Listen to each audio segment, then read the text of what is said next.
Hey everyone, welcome to my channel. My name is Megan and I'm the Crafty Quinn. Today I have a Christmas sign for you. Today I'm doing Christmas in July. It is a large collab with a bunch of other crafters and I am just so thankful to be invited by Liana DIY, and I'm so lucky to guest star with all of these other amazing creators, and my fellow guests are Crafty Kathy and Indie Annie Jones. So be sure to check out all the other crafters because we have a playlist for Christmas in July. So I'm excited to jump right in, and we are going to start with this wooden welcome sign. This is one of Dollar Tree's newest little signs. They're so cute, but they are very small, and I did use some just rich black chalk paint from Folk Art for this background color, and then this is actually Waverly's chalky acrylic lacquer color, and you're going to see that the letters look a little bit different because I started off using this color, but I realized it kind of looked a bit pink and it wasn't doing a good job of hiding the black paint that I had gotten on some of the words, because it was definitely a little tricky to avoid. So I did use this as a first layer for all of the letters. So as you can see, this is how it came out after just one layer of that, and then I realized just, even if I had done a couple more layers, it probably would still come out looking quite bright. So then I just went over with this true burgundy color from Folk Art, which is also a bit chalky, and I think it did a good job of covering up some of the black paint that I was trying to cover up there, and it did kind of make the bright red fade a little bit. So it kind of is more of like a neutral color, neutral red. I don't know how you want to describe it, but it was definitely a mix of colors. It was a mix of black, it was a mix of lacquer, it was a mix of true burgundy, and so it kind of came out in this deep red color, and it doesn't really stick out too much, which I go back and fix later, but that is what it looks like when it's all painted, repainted, I should say. So next I used these tiny little wooden mittens from Dollar Tree, and they do come with those sticky adhesives on them. Dollar Tree likes to sell these every Christmas time, so when they come out again this year, be sure to pick them up if you want to recreate this sign.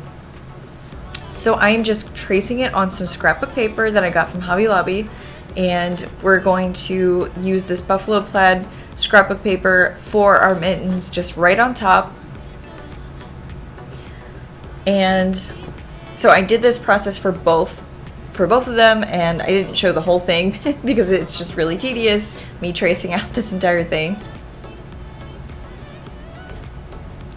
And some of the cutting got a little bit off screen here.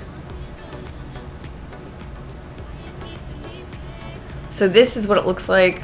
Well, this is what it looks like when it's all cut out. I thought about painting these, and I'm really glad I didn't. It just saved me more painting time. So once they're all cut out, I did use some of this just glue stick. It was like an Elmer's craft glue, craft bond glue stick. Can't talk today, sorry. And I coated this. I used a lot of glue for this because that always seems to be the trouble, trying to get paper to stick to wood. So I used glue on the paper as well, just to make sure that it would definitely stay in place. And that seemed to work well.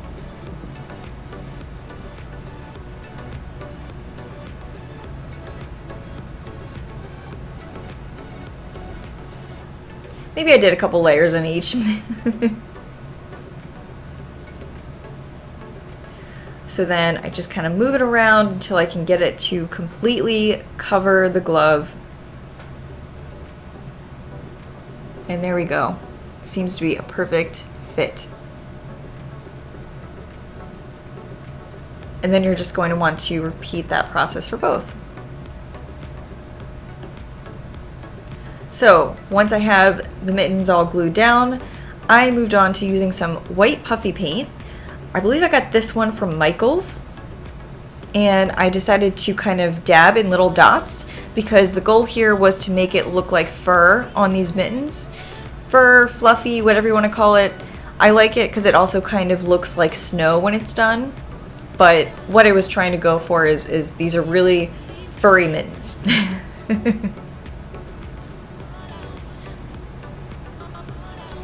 And definitely this one was giving me a little bit of trouble just because I hadn't used this puffy paint since last Christmas. So it was a little stuck. But I love it. I love the way this turned out.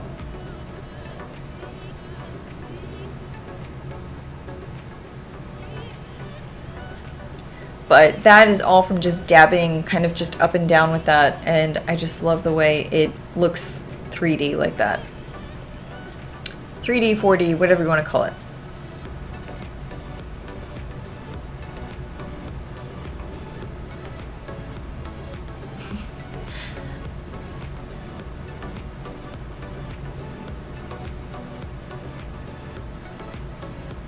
Like I said, this one was giving me a lot of trouble.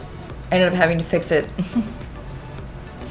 So I wasn't liking how the red just wasn't really standing out enough, and then I realized, you know what, let's make this a bit of a winter wonderland kind of sign, and we're gonna make this look kind of frosted. So I took a stencil brush and I put actually some of the white puffy paint. I just used that same paint because it was close by, and I just put it on my mat, and I love to use this mat to just kind of like lay paint on it and just kind of take from there.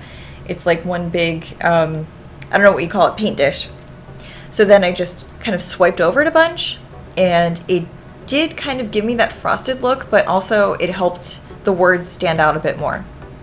Sorry, the letters stand out a bit more.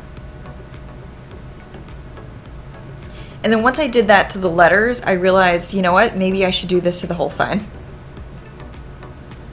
So I started off just by going at the edges first. I wasn't sure if I wanted to do this to the whole sign, so when I'm still deciding, I kind of start off with the edges first and then see how that looks, and then I just kind of keep adding on to it and adding on to it. But if you're someone that knows that you already want to do the whole sign, then go for it. Just do it all the way across. Don't even worry about just the edges. Just go for it and have fun with it.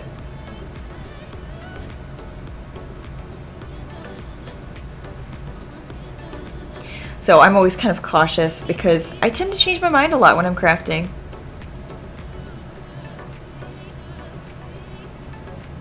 You know, things don't always turn out the way you might have envisioned them in your head when you thought of this idea in the first place.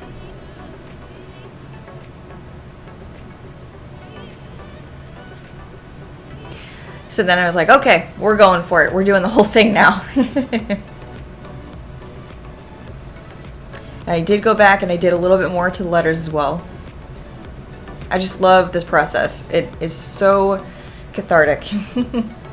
So then I took a bit of these snowflake papers. So I got these snowflake papers from these these gift tags that I got last Christmas or the Christmas before. But I can link to them if you want, because I like to save these little snowflake pieces from them and use them in crafts like this. It comes in a 3-pack of 3 different color gift tags. So these are the mittens, and they only deflated a little bit. The puffy paint only deflated a little bit, but I hot glued those down. I just like them kind of off being to the angle there because we are going to load up the left side of this sign now with this bow. Now to make this bow, I literally just tied the two ends of this bow. I just tied them together and just kind of made it that way. And of course I didn't film it because I wasn't sure if it was going to come out good. But this is a little frosted sprig from a Dollar Tree sign. I kind of get those signs and I take the sprigs off of them and I save them for crafts. And it's really worked out so far because I love just the frosted branches like this. I used a lot of hot glue on this and it kind of melted into the sprig too, but it holds better that way.